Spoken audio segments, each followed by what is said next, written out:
अभी तक तुमने जितनी रिएक्शंस पढ़ी हैं उन सब में तुमने एक चीज़ कॉमन देखी होगी कि जो भी रिएक्शंस होती हैं उनमें देखा होगा जितने नंबर ऑफ कार्बन रिएक्टेंट के पास हैं उतने ही नंबर ऑफ कार्बन प्रोडक्ट के पास हैं। कुछ ऐसी रिएक्शंस देखी होंगी जिनमें तुमने ऑब्जर्व किया होगा कि रिएक्टेंट के पास कम नंबर ऑफ कार्बन है, प्रोडक्ट के पास ज़्यादा नंबर ऑफ कार्बन है।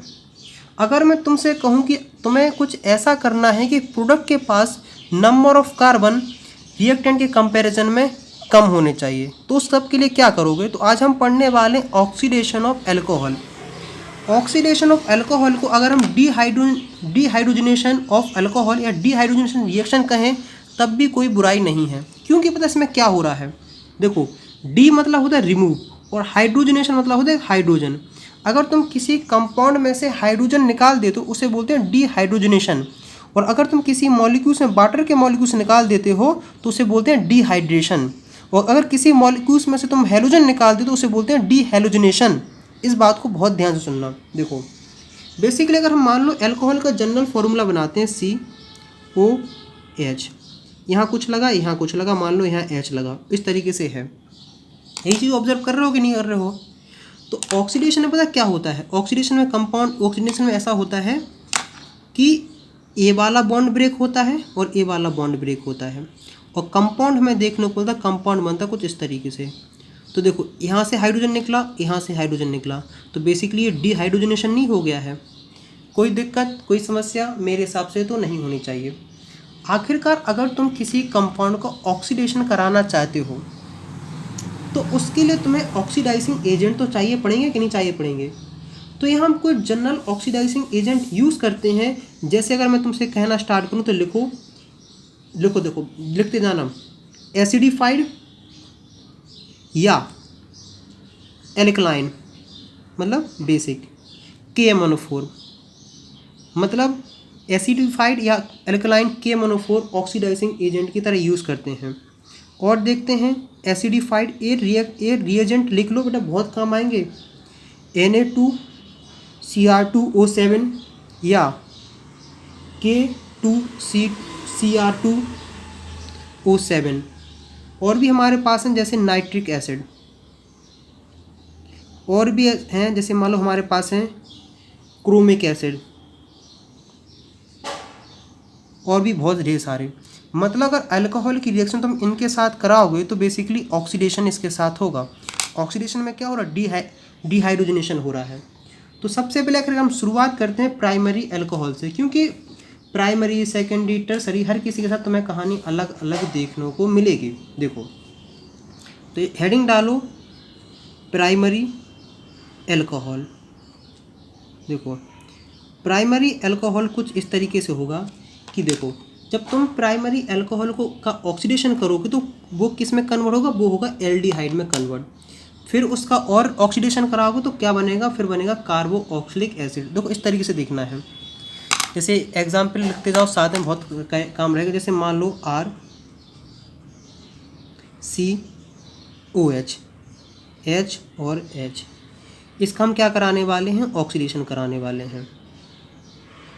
देखो, हाँ, ऑक्सीडेशन इसका पता नाम क्यों पड़ा है? क्योंकि ऑक्सीडेशन मतलब क्या होता है? किसी कंपाउंड में ऑक्सीजन ऐड कर देना या फिर किसी कंपाउंड में से हाइड्रोजन रिमूव कर देना। तो अगर तुम इस कंपाउंड में देख रहे हो तो हाइड्रोजन रिमूव भी तो हो रहे हैं, इसलिए ऑक्सीडेशन है। तो ऑक्सीडेशन करा रहे हैं। तो देखो, ए वाला बॉन्ड तोड़ दो, ए वाला बॉन्ड तोड़ दो, और कंपाउंड बना है COOHR। ये क्या है? ये रहा एल्डिहाइड। समझे कि नहीं समझे? ये रहा एल्डिहाइड। फिर उसका और आगे ऑक्सीडेशन होगा तो फिर पता क्या होगा कि इस जगह ऑक्सीजन आ जाएगा, तो कंपाउंड बनेगा तुम्हारे पास कुछ इस तरीके से, OH अल्काइल ग्रुप। कुछ बच्चे कहेंगे भैया इस तरीके से हमें बात समझ में नहीं आई है, कुछ रिएक्शंस करके दिखाओ। कहीं घबराने वाली बात नहीं, जब वीडियो देख रहे हो तो पूरा मज़ा लेके जाओ। तो देखो, जैसे मान लो हमारे पास अल्कोहल है AOH, H और इसके पास ये CH3 है। इसका हम क्या कराने वाले? ऑक्सीडेशन। ऑक्सीडेशन किसकी प्रेजेंस में कराने वाले हैं? एसिडिफाइड पोटेशियम डाइक्रोमेट क्रोमेट, देखो एसिडिफाइड मतलब पोटेशियम डाइक्रोमेट K2Cr2O7 कैसा है, एसिडिफाइड मतलब उसमें प्रेजेंस है डाइल्यूट H2SO4 की प्रेजेंस है। ये इसका पूरा नाम क्या करेंगे, इसको कहेंगे एसिडिफाइड पोटेशियम डाइक्रोमाइड। देखो ऑक्सीडेशन कराया है, इसको हटा दो, इसको हटा दो, कंपाउंड बना ऐसा HCH3, ये रहा है। अब इसका और आगे ऑक्सीडेशन होगा, तो इसका ऑक्सीडेशन होगा तो क्या होगा, ऐसा ही रखो, जहाँ ओ जहाँ H है ना वहाँ ऑक्सीजन जोड़ दो OH, और ये रहा CH3, ये रहा तुम्हारे पास क्या, कंपाउंड। इसी चीज़ को अगर तुम लिखना चाहो तो क्या है बेसिकली CH3COOH। अब देखो, अगर देखो बेसिकली ये एल्डिहाइड है, एक कार्बोक्सिलिक एसिड है। अगर तुम इसमें एक चीज़ ऑब्जर्व करोगे, इसके पास नंबर ऑफ कार्बन कितने हैं, 1 2, 2 नंबर ऑफ कार्बन है। इसके पास नंबर ऑफ कार्बन कितने हैं, 1 2, और इसके पास नंबर ऑफ कार्बन कितने, 1 और 2। तो इसमें अगर प्राइमरी एल्कोहल की अगर तुम क्या कराते हो, ऑक्सीडेशन कराते हो, तो उसमें नंबर ऑफ कार्बन की काउंटिंग सेम रहेगी। तो बेसिकली क्या हुआ कि जब तुम कार्बोक्सिलिक एसिड का ऑक्सीडेशन करा रहे हो तो जब तुम अल्कोहल का ऑक्सीडेशन करा रहे हो इसकी प्रेजेंस में, तो तुम्हें मिल रहा कंपाउंड कार्बोक्सिलिक एसिड। अगर कोई चाहे कि नहीं भैया हमें तो सिर्फ एल्डिहाइड तक ही रिएक्शंस रोकनी है, तो क्या करो, तुम अल्कोहल की रिएक्शन कराओ किसके साथ, इसकी रिएक्शन कराओ CrO3 के साथ, तो ये सिर्फ सिंपल सा एल्डिहाइड ही बनाएगा। इस बात को याद रखना। अगर तुम इसके अंदर ये सब मिला दोगे तो डायरेक्ट वो कार्बोक्सिलिक एसिड देगा। अगर तुम इन सब की जगह एक CrO3 यूज़ करोगे तो एल्डिहाइड देगा, समझे। अब एक बात और बता दें, एल्कोहल से अगर तुम्हें एल्डिहाइड बनाना है तो तुम्हारे पास दूसरे भी कई एजेंट हैं, मतलब कई रिएजेंट हैं। जैसे देखो, एक है तुम्हारे पास कोलेंस, ये सब लिखते जाओ, बहुत इंपॉर्टेंट है, कई बार पूछ लिया जाता है। कोलेंस रिएजेंट, इसका फॉर्मूला है CrO3.2C5H5N। अब एक तुम्हारे पास होता है क्रोमियम ट्राईऑक्साइड पायरिडीन कॉम्प्लेक्स। ये इसका क्या है, नाम है, क्या नाम है, क्रोमियम ट्राईऑक्साइड पायरिडीन कॉम्प्लेक्स। अब एक तुम्हारे पास और रिएजेंट है जिसको बोलते हैं हम क्या, PCC, इसको हम लोग बोलते हैं पाइरिडीनियम क्लोरोक्रोमेटम। इसका अगर तुम फॉर्मूला लिखने को जाते हो तो इसका फॉर्मूला होता है CrO3.C5H5N.HCl। अगर इसी तुमको इस तरीके से लिखना चाहो तो इस तरीके होता है C5H5। तुम देख के करो न क्या क्या लिखवा रहे हैं हमारे साथ, एक क्लास पास करने के लिए इन्हें कितने कांड करने पड़ रहे हैं। Cl CrO3, ये रहा तुम्हारे पास कंपाउंड। इसी को सिंपल से याद कर लो PCC, और इसको याद कर लो क्या, कोलेंस रिएजेंट। एक और होता है रिएजेंट जिसे बोलते हैं PDC। PDC का फुल फॉर्म होता है पाइरिडीनियम। कुछ बच्चे सोच रहे होंगे भैया इससे अच्छा पहली वाली रिएक्शन सही थी CrO3 के साथ, वही हम याद कर लेंगे। लेकिन कई बार एग्जाम में कुछ भी घुमा के पूछ लेते हैं और तुम्हें सब कुछ आता होगा तब भी तुम कुछ नहीं कर पाओगे। इसका फॉर्मूला देख के चक्कर मत खा जाना। इसका फॉर्मूला होता है C5H5NH2। कुछ लोगों बच्चों को तो हंसी आ रही होगी, ना क्या पढ़ा रहे हैं, प्लस Cr2O7 माइनस। अगर मुझ जैसा मूर्ख आदमी होगा ना तो पता मैं क्या करूँगा, मैं सब पता तीनों चीज़ में कॉमन खोजूँगा। मैं कहूँगा देखो भाई इसमें Cr है, इसमें O है, इसमें Cr है, इसमें O है, इसमें Cr है, इसमें O है, हैं, और तुम कहोगे कि देखो इसमें Cr है और इसमें भी O है। तो सिंपल सा याद रखना कि Cr और O की हो तो बेसिकली कहाँ पर रुक जाती है, एल्डिहाइड पे रिएक्शंस रुक जाती है। आगे की अपन को सोचना ही नहीं है। समझे कि नहीं समझे। अब हम बात करते हैं कि अगर हम सेकेंडरी अल्कोहल की अगर हम क्या कराते हैं, ऑक्सीडेशन कराते हैं, क्या कराते हैं, ऑक्सीडेशन कराते हैं। अब कुछ बच्चे कह रहे होंगे भैया इसका नाम तो बता दो जरा। देखो इसका नाम होता है क्रोमिक एनहाइड्राइड, एनहाइड्राइड, समझे कि नहीं समझे, CrO3। देखो अब हम बात करने वाले हैं किसके ऊपर है, सेकेंडरी अल्कोहल के ऊपर। देखो बेसिकली कार्बन OH, और हमने क्या देखा है, R डैश और H। तो बेसिकली ऑक्सीडेशन में क्या हो रहा है, इसको तोड़ दो, इसको तोड़ दो और कंपाउंड बना दो। किसकी प्रेजेंस में हो रहा है, CrO3, मतलब क्रोमिक एनहाइड्राइड से कराओगे तो कंपाउंड क्या बनेगा, डबल बॉन्ड R डैश।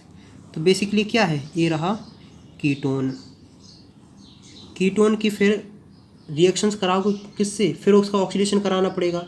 लेकिन अगर तुम कीटोन से क्या कार्बोक्सिलिक एसिड बनाना चाहते हो ना, तो तुम्हें ड्रास्टिक कंडीशन लेनी पड़ेगी। इतने लोग सोच लो कि ड्रास्टिक कंडीशन में होता है। तो कंपाउंड में क्या होता है, तो कंपाउंड बनता है RCOOH plus CO2 gas plus H2O। तो अगर तुम इसमें ऑब्जर्व करोगे तो देखो यहाँ तक तो नंबर, चलो एग्जाम्पल समझाएंगे तब आएगा समझ में तुम्हें।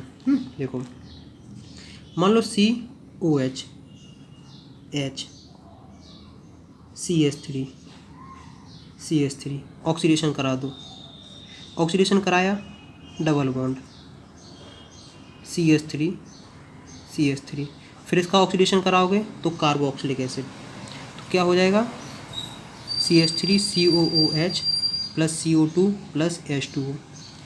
देखो इसमें क्यों देखोगे कि एक कार्बन, दो कार्बन, तीन कार्बन, एक कार्बन, दो कार्बन, तीन कार्बन, लेकिन जब तुमने कीटोन से कार्बोक्सिलिक एसिड बनाया तो देखो इसमें कम हो गए, एक दो, इसके अंदर सिर्फ दो है। इस बात का भी याद रखना, कभी कभार पूछा जा सकता है कि कौन से स्टेप में उसके मतलब क्या हो रहे हैं, कम हो रहे हैं, तो वो होते हैं कीटोन से एल्डिहाइड के तब जाने के। हाँ तो मतलब बेसिकली जब तुम इस सेकेंडरी का ऑक्सीडेशन कराओगे तो ये उसका ये बनेगा कार्बोक्सिलिक एसिड, लेकिन उसमें एक कार्बन कम हो जाएगा। अब वही कुछ बच्चों के दिमाग में क्वेश्चन आया होगा, कुछ बच्चों के दिमाग में क्वेश्चन ये आया होगा कि भैया अगर हम कीटोन पे ही रोकना चाहें तो क्या यूज़ करेंगे। हम कहेंगे कि बेटा तुमने जब ऑक्सीडेशन कराया था तो एल्डिहाइड पे रोकने के लिए तुमने क्या किया था, CrO3 यूज़ किया था। इसी तरीके से अगर सेकेंडरी अल्कोहल की रिएक्शन तुम करा दे तो किससे, क्रोमिक एनहाइड्राइड से, तो वो कार्बोक्सिलिक एसिड तक नहीं जा पाएगी, वो सिर्फ बीच में ही कीटोन तक ही रिएक्शंस रुक जाएगी। मतलब इसके अलावा अगर तुम दूसरे ऑक्सीडाइजिंग एजेंट लोगे ना तो वो सेकेंडरी अल्कोहल से डायरेक्ट कहाँ पहुँचा देंगे, कार्बोक्सिलिक एसिड पे। वो तो जस्ट स्टेप बताया, लेकिन डायरेक्ट तुम्हें यहाँ से यहाँ मिलेगा। अगर CrO3 यूज़ करते हो तो सेकेंडरी अल्कोहल कहाँ मिलेगा, कीटोन में मिलेगा। अब तुम कहोगे भैया हमने प्राइमरी कार्बन की पढ़ ली, प्राइमरी को पढ़ ली, सेकेंडरी पढ़ ली, टर्सरी के बारे में बता दो। अब कुछ बच्चे यहाँ देख के खुश हो गए होंगे, कहोगे भैया आप पिछले वाले में कह रहे थे ना कि बेसिकली डिहाइड्रोजनेशन हो रहा है, मतलब दो हाइड्रोजन यहाँ एक, जैसे ऐसी तो ए बॉन्ड टूट रहा था, कुछ बच्चे कहेंगे भैया देखो टर्सरी के अंदर तो कोई हाइड्रोजन है ही नहीं है। हम कहेंगे तुम्हारी बात भी सही है, इसलिए टर्सरी अल्कोहल जो होता है ना उसका ऑक्सीडेशन ईजिली नहीं होता है, उसके लिए चाहिए पड़ती बहुत स्ट्रॉन्ग कंडीशन। क्या समझे, बहुत मतलब स्ट्रॉन्ग कंडीशन के अंदर ये चीज़ पॉसिबल होती है। तो इसमें जो हम लोग बेसिकली जो ऑक्सीडाइजिंग एजेंट यूज़ करते हैं वो हम पता कौन कौन से करते हैं, वो करते हैं एसिडिक ऑक्सीडाइजिंग एजेंट, जैसे K2Cr2O7 H2SO4, मतलब इससे एसिडिफाइड किया है, K-मोनो4 विथ H2SO4। मतलब जब तुम टर्सरी की इसमें से या फिर इसमें से किसी भी एक के साथ, मतलब इस वाले पेयर के साथ या इस वाले पेयर के साथ ऑक्सीडेशन कराओगे तभी रिएक्शन हमें देखने को मिलेगी। लेकिन इसमें एक चीज़ तुम ऑब्जर्व करोगे, नंबर ऑफ कार्बन घट जाएंगे। जैसे देखो OH कराया है, ACH3 है, CH3 CH3 CH3, इसका बेसिकली ऑक्सीडेशन करा रहे हैं, मतलब इनमें ये ले लो या फिर ये वाला ले लो। यहाँ तो कंपाउंड क्या बनेगा, इसको गायब करो, इसको गायब करो, कंपाउंड बने कुछ इस तरीके से CH3 CH3। फिर इसका देखो, इसमें 1 2 3 4 कार्बन थे, इसमें कितने बचे हैं, 3 कार्बन हैं। अब इस कीटोन को अगर तुम और ऑक्सीडेशन कराओगे ना तो पता है इसमें से एक और कट जाएगा, तो कंपाउंड बनेगा क्या, C double bond O OH और CH3, मतलब CH3COOH। मतलब इसके अंदर 4 थे, इसके अंदर 3 रहे और इसके अंदर हमें 2 कार्बन देखने को मिले हैं। इसके साथ दूसरे भी कंपाउंड बनेंगे, क्या बनेगा, CO2 बनेगा और H2O बनेगा। तो इस तरीके से हमें याद रखना है। तो अगर हम सिंपल सा एक में देखना चाहें तो ऐसे देखते हैं कार्बन। मुझे पता है बहुत सारे बच्चों को इस चीज़ें बोरिंग लग रही होंगी, मुझे पता है सबको लगती हैं, इसलिए तो मैं माइंड मैप ये सब दूसरी टेक्निक यूज़ करता रहता हूँ।